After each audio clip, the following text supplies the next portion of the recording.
We are back with episode number 23 on the GC3 Hoops podcast. Want to thank and send a shout out to all my followers. I really appreciate you all. We're continuing to elevate and scan around the West Coast to programs all over. Today, we're taking a visit down to probably one of my second homes here in Arizona, down to Tucson, Arizona. Going to be talking to probably the top program. Well, it is the top program. It's the Standard in Southern Arizona. Without further ado, I'm going to bring on Coach Joe Luevano from Salpointe Catholic. Coach, how are you doing? Hey, George. Thank you. I'm doing well. We're doing well down here. No, I'm just glad to be able to get you on and on the podcast and just talking hoops and kind of talking about the season. We're winding down. The playoffs are like a hop, skip, and a jump away. I mean, more like a skip because it's really getting to that crunch time. With that being said, Coach, my first topic for you is, what is your favorite part about your season thus far? My favorite part of the season, it sounds a little crazy, but I really enjoy the grind. I mean, we all get tired in practices and travel and everything, but I love it. I had my first weekend off this week with really nothing to do, no commitments with family or no commitments with the program. And it was great, but the whole time I was just itching to get back, and we're watching some film and talking about with some of the coaches. And the thing I love about it is the grind. It's my passion, and it's a lot of our coaches and our coaching staff's passion. Well, and I can attest to it. I cover spring, summer, and fall. That's cool, but there's just something different about the regular high school season. Yeah. It's exciting. I mean, you have big crowds, you have your fan base, your community, student sections. It's just really exciting. Yeah, the competitions, like you said, the home games, and even traveling, and we've been fortunate over the last 4 years of playing in a lot of big games, and they're just fun, exciting, and none of us like to lose, but I mean, just the sometimes the competition of the big games, the tough games, even if we don't come out on top, it's fun, and it's just all about that level of competition and the things that we enjoy to do. Absolutely. This really leads into my next topic, which, how do you balance life with leading a program? I know how it is. I've been a high school coach, a head coach before, as well as an assistant. It's a grind. It takes a lot of your time. It's a full-time job in itself. It does. On an average workday, I spend about 16 to 17 hours in between my day job. I have a normal day job, and then focusing on basketball, film, talking to our coaches, talking about scheme, talking about things we need to develop, things we need to work on, our practices, meeting with the kids, talking with the kids. It's a huge grind, and I'm really lucky. I have the support of the school. My day job is at the school, and Salpointe's administration has been extremely supportive. Our athletic department is supportive, and kind of puts us in the opportune position to really succeed and do the things that we need to do to be a successful program. The other part is the kids that we work with, right? I mean, we don't really have a whole lot of issues with attitude or of showing up. The kids that come to work, they make it easy because they're here to work. That's a part of it. But probably the biggest reason I'm allowed to do what I do is my wife. My wife is incredible. She lets me, spend all these long hours at practice, watch film, sometimes my travel, because I want to go see a game, she's okay with it. She's very supportive. So it's what allows me to kind of do what I think I need to do, not just in the regular season, but in the off season, we do so much between traveling and trying to put our kids in positions to develop or get seen, or uh, so many things that we do in the off season. It's not just a 4-month gig. It's really more like a 10-month gig, and we only take about 2 months off in the entire year. And the rest of it is about working and trying to win that next gold ball and hopefully help our kids achieve their goals. No, absolutely, and it was it's awesome because I was there to witness you guys winning the gold ball a couple of years ago, and that was amazing. I remember calling it, before the season, and some of my colleagues are like, "Man, that's George. It's like that." I said, "Here's the deal. The year before, seeing them come out like that against Seton Catholic, you guys socked them in the mouth. Like at halftime, Coach Self, she made a great, she had to make an adjustment because, in my opinion, your team had that momentum and you just had that chip that you're there, you deserve to be there, and you have nothing to lose. Yeah, Not much to I'm prove. so grateful to those kids. That was my first year as head coach, and that was my third year. No, sorry, that was my fourth year overall as a program, because I served as the assistant coach the previous 3 years.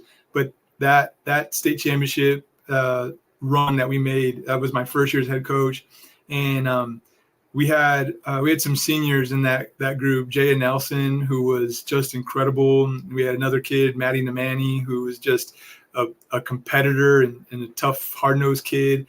And then we had a few other seniors that were just real selfless. And then we had that talented junior class with like Kylie Callahan and Tessa Hastings that came back for their senior year. And then we had that dynamic sophomore in Bria Medina. And that group was not going to back down to anybody, and one of our toughest kids came off the bench that year. Her name was Annika Arvayo, and she wasn't going to get anybody push her around. So those kids have kind of were the early lane of the foundation of who we are, and we're not afraid to play anybody. We don't back down from anybody. We were shorthanded this summer, and we went on and played Sierra Canyon, and we just don't walk away or back down from anything. And it's those kids aren't afraid. They're going to go in there and battle. And granted, the game against Sierra Canyon wasn't necessarily close, but for the 40 minutes, because it was a 20-minute hazard running clock, like they battled and they fought and they gave them everything they could. And that's a testament to the kids that we had and have, and they buy in. And that's honestly why so many of them are getting looks and drawing attention, because they compete and they don't back down from anybody. No, and I agree. I mean, just your team, no matter shorthanded or fully staffed, super fun to watch compete. I'm just a huge fan of your program. It's been a pleasure and a great opportunity to be able to cover your program these last few years. So, Coach, the next thing, the last thing I have for you is, who has impacted and influenced your career as a coach? I've obviously been in love with this sport my whole life. I have a lot of people, right? I mean, my first, inspiration was my dad. My dad was a leader. He was a town mayor growing up, and he was a fire chief and the only paramedic in the town. And he was a very inspirational leader throughout my whole life. And then, growing up, being just a huge Arizona fan, I lived, eat, and breathed everything Lute Olson, and went to his camp every year of my childhood, and I was lucky to meet him and have some conversations with him later on when I was in my early 20s, and that was very meaningful. And then as I really got into the coaching business, right, I have to credit the previous coach who was at Salpointe, Justin Curran, who him and I were friends, and he brought me in. I was playing in men's leagues, and I always knew I wanted to get back into coaching because I coached youth leagues when I was younger, and he had his assistant position he needed to be filled, and he really let me come in and learn high-level high school basketball on the fly, and he gave me a lot of autonomy and let me kind of start installing my ideas and concepts mixed with his and really turn things around. And my first year here as an assistant was the first time Salpointe had made the playoffs and won the region in like 11 years. And that was like the first turning point of a lot of things. And then as I've become the head coach, our athletic director, Phil Grinsfelder was a longtime head coach, and he's always very helpful and just bouncing things off, even though he coached football and softball. And then Henry Rubeskis over at Dobson, he's been very much more a mentor of mine and very helpful. He's been coaching high school women's basketball for, I think, probably more years than he wants me to admit on here, but him and I are good friends, and we grew up in the same small town. Our families were friends a long time ago. So he's been very, very helpful and supportive in a lot of ways. And now, I have I've probably the best coaching staff in Southern Arizona. I really believe that, if not the state. And I have 2 coaches on my bench who are mentors, Ben Hurley, who's been coaching. He was, you won a state championship at Amphi and took them to 3 state title runs. He's one of our assistants, and he's great and helps us and is always looking to help us be progressive and innovative. And then the last guy is, Kent Senzi, who he was a head coach at CDO for 12 or 13 years. And we're always coming up and scheming with new things and new ideas. And the girls have fun because they get to implement new stuff, and it's not the same old. And we try to put our kids in positions to succeed. And Kent does a great job of finding isolated areas for our kids to succeed. So I got lots of coaching mentors that have really helped me shape my career. And I'm the type of coach that I don't ever think I know everything, but I'm always willing to work and put in the work to try to get better. And my coaching staff is that way too. So it's fun. We're always working to get better, just along the kids as they are trying to get better. And that's amazing, to learn that about you, Coach. I mean, I'm very familiar with Superior, Arizona. I love traveling up through there, the Copper Cities, I call it. I got friends in Miami and Globe and San Carlos, so just love going through that area. Yeah, there was some great basketball there in the 90s. Just some great basketball, and that definitely my run and gun style definitely shapes from that timeline. And we're going to push everything. Our motto is we run together, and we're going to try to be as up tempo as possible and play together as possible and share the ball. And a lot of that feeds from my childhood. Well, that's awesome. Well, Coach, I'm going to bring on some of your players. Yeah, and that's who you really want to talk to anyway. Absolutely. Well, no, Coach, it's always a joy to talk to you. We've been, you've supported me since I got into the business, and they're the ones that deserve all the credit. Absolutely. Well, Coach, you do as well. So that being said, let me bring on the Lady Lancers. What's going on, ladies? How are you guys doing? Hi. We're good. Was that a yawn? Is Coach, making you guys run all that and extra? They just got done. They just got done with a little bit over a 2-hour practice, and I would say they did quite a bit of running, but not conditioning. Running, because we do a lot of live play. That's awesome. Well, you know what? Coach really kind of pushed me into the topic, which is the first topic. And, what does a typical day as a Salpointe Lancer look like for you? And you know what? Let's make it easy. What did today look like, before, once you get up? I usually wake up at 5:30, 5:45.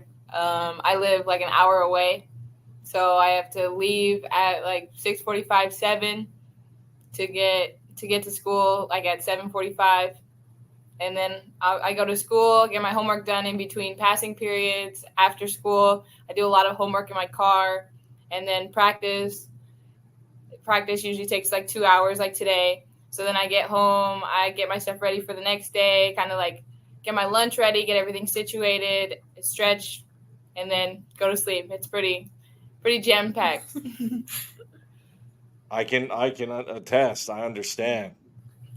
Mine's honestly not that interesting. I also live about an hour away, but unlike T, I like to push the clock a little bit more. So Okay. I set like an alarm for around 5:40, get up around, like actually start getting going around 6, get to school around 7:45, 7:50. Just like T, I try to get as much homework done. Like if I finish classwork in class, I try to start on homework. And then after school, I like to go to tutoring, or I'll do some homework in the locker room, and then 2-hour practice and get home pretty late. So take a nice long shower and then I, finish up my homework and go to bed. Yeah, my day's pretty boring, but thankfully I don't live an hour away like these two. I live 30 though, so still a little bit of a haul. I wake up like 6:50-ish, leave my house 7:10, get here 7:40. I do not take that long in the mornings. I go through all my classes. I try to get, like T said, my homework done in between classes. Sometimes a lot of my teachers will give me like a study hall in them. So during that, I'll go to tutoring after school, especially for math. And then practices an hour after school. So right to practice and then straight home and just getting ready for bed and stuff. The only thing they didn't have today that they normally have is that they typically will have weights. So they didn't have that today. That we have it on Wednesday and Friday this week. So today they didn't have weights, but that's part of their schedule. Well, it's jam packed. I mean, it sounds like when I was in school, because even similar to Hannah and T, I lived an hour away from the high school I went to in Hawaii, and it was college prep, and I think that's what kind of burned me out when I got out of high school of school. But I ended up going back in. But yeah, being up at like 5 a.m. and then trying to like manage your time, like trying to get homework done in between classes, passing period, lunch. So I can really understand. But however, I look back at it, now I'm an adult. I went through college. I got my grad degree, my master's degree, and all of that stuff that I learned as a high school athlete, it helped me out, especially with time management. It's a lot, and definitely when you guys go on to the next level, oh, you're gonna be like, oh, this is it. This ain't nothing. I had it harder in high school, so keep it up. That's just. I'm glad that you're able to share that. That's Especially.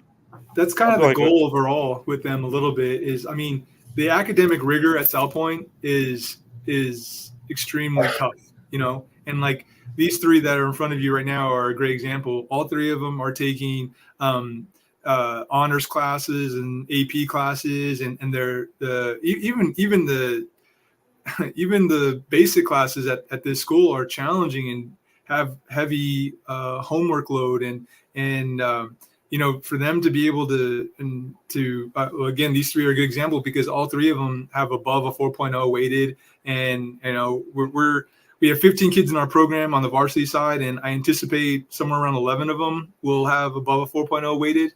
So taking on the schedule that they take on, and with their academic schedule is incredible, and it's just a huge testament to them and their families and what they're able to accomplish. And you're right, it's going to prepare them for the college level because that's what we are. We're college prep on and off the court, but it's hopefully going to help them find their passion, whether it's basketball or not or something else, but put the work into it and find their passion, and that's what they're doing. No, that's amazing, and I wanted to get that out there, especially for the youth coming up, the aspiring future Lancers. So appreciate you sharing that. So that way they can go back and watch and, okay, this is the expectation. This is the standard. So my next thing is, ladies, what do you look forward to the last leg of the season, the last few games you got going into playoffs? Okay. I'm really excited to see like our full potential and like what we can like especially because we got our Sydney and T came back from injury, so we haven't been playing all together. So just into the back half of the season, see what we can really do, like, all together. I'll go. I really enjoy how, kind of like what Ali said, our chemistry and how we can like see the floor throughout the year. There's a lot of like trial by error, but by the end of the year, we have everything down. We have our offense down. We have our defense down, and everything just looks so fluid. And I think that's what really separates us, like our chemistry and the way that we can, like, we don't need to talk to each other to understand where we are on the court. And I think that helps us, especially in hard games. Okay. Kind of piggybacking on both of what they said, I think the thing I look forward most is how we kind of get to mesh toward the end. The games are harder, which means that you kind of have to rely on your teammates a little bit more. And so toward the end, it becomes even more of that team game that I think like we all kind of fall in love with, like getting to play with each other. So I'm really excited for that part. No, and that's, I love it. The end of the season, every team starts to peak and find their rhythm and their groove on the offense and defensive end. And that's just super important. So my next part is like my focus these last few episodes, especially for the younger generation of players coming up, is the importance of just being focused, being mentally prepared. So with that being said, what is your pregame ritual? Each of you, you guys even can share if you have a team one. Because I mean, I've had, like with my team when I played, we had, it was way back in back in like 2000, early 2000s. So, we had Lil John, the East Side Boys playing in our locker room. Like, it's just to get crunk and get hyped. That was kind of our team pregame ritual. Because I actually, in our locker room, we had like these 6 foot tall lockers. So I actually put like a home stereo system in there, with a CD player, and it was loud. Like, Let's not give them any ideas. I'm sorry, Coach. So yeah, ladies, go ahead and share. Individual, and if you guys want to share, maybe your team. If you have any. Mine's a little silly. I always have to have some kind of sugar. So usually I eat like cookies. I have a blue Gatorade. Has to be blue. And then I write like my goals for like the game on my arm. And I have an arm sleeve on, so it like covers it. But yeah, that's usually has me set for the game. And 90% of the time I hit those goals. So it works. It's awesome. So I only have like 2 things. I have two songs that I have to listen to before every game. None of my teammates know what they are, but I have to listen to those. And then also I always get a text from my dad right before the game, like a little pep talk, kind of like what to focus on, what to remember, and just like a you got this kind of thing. Awesome. And Allie? I don't really have like a set pregame thing. I guess I sometimes get really nervous. So for me, it's just like the few deep breaths that I have to myself, like to calm myself down, to just know it's okay. We'll be good. And then our team one is like in the locker room, we'll huddle up and we have this like chant that has kind of been, that was set our freshman year. And so we just kept like screaming it in the locker room to get us going. And like, we kind of just like start like moshing onto each other and then banging the lockers, and then getting hype. Yeah. No, that's all. I mean, everybody, you got to have that because it gets you into that beast mode, that, Marshawn Lynch beast mode, to where you're just in that mindset. And, even when I was a coach, I'd have that mindset, and some of like my players be like, man, this guy's crazy, like straight up, like he's crazy at practice, but it's just, I get hyped and excited. You have all that adrenaline rush going, and but most importantly is getting yourself mentally locked in. Because getting locked in is the key. We try to, as a whole, what we try to do is we try to get them together after school as soon as possible. So as a group, we'll try to get them into one of our practice gyms and get shots up as early as possible. And then for home games, we have a really cool ritual here. They all get to do a team meal. So our parents volunteer and work it, and they do a team meal here. So the varsity eats right at 4:00, and they sit down and have a family meal, no phones, and they get to talk to each other and kind of catch up. And sometimes they end up like playing little games together or something, whatever it is, and then they're able to start locking in and focusing. And about an hour to an hour and a half before game time, we'll come together again, and we'll go through the other team's scout. We'll go through their plays. We'll go through everything that we hopefully need to do to execute to win. And they all there, and then they get shots up and then kind of ready to go. And the cool thing about our ritual, though, is this year more than ever, they've kind of taken that ritual on the road. So more and more of my kids are driving now. Like these the three in front of you are juniors, and now they're on the road, so they're able to drive, and they're taking and hauling the younger ones, and they're gonna go. They do a team meal before we go on a road trip if it's local and stuff. So it's kind of cool to see. And last week we were on the road to Cienega, and it's like just a few blocks or a mile less than a mile from T's home. So T opened up her house, and the girls met up there and had a pregame meal and hung out. And next year I think next year Walden Grove moves into our region, and hopefully we'll do that down at Hannah's house because she's not too far from there. I shouldn't say that. I don't want to put pressure on their parents to open up their house. But I love that they're doing this on their own. Like, it was nothing that I brought up. It was they did it on their own, where they're trying to connect with one another, and they know how important it is to connect off the court, so they connect on the court.